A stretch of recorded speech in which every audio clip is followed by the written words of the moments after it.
Thanks for listening in. Just want to address another question asked by GJ from the Philippines. He asked, what is the deal with pride in our hearts?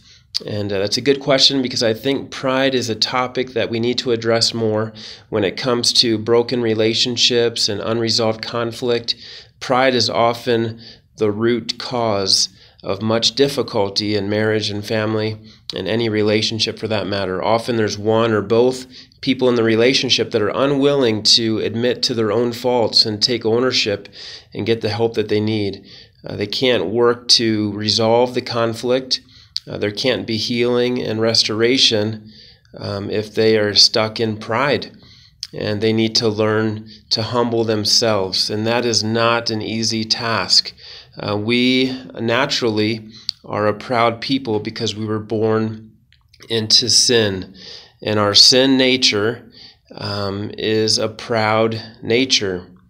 And when you consider where pride originated, you see just how wicked it can be. It originated with Satan. We know from Scripture that originally Satan, the devil, was an angel that worshiped God, and he had a place of authority in heaven. But he wasn't content with that. He coveted the ultimate place of authority that God himself holds. He wanted supreme rule over all. And so he began a rebellion with other angels to take God's place of authority.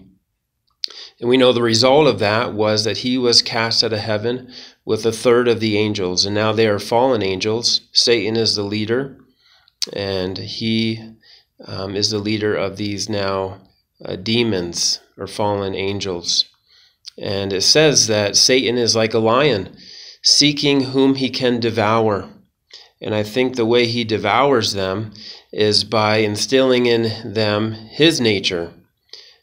He couldn't touch God, and now he's after God's creation. He doesn't want us to become like Jesus, who was meek and lowly.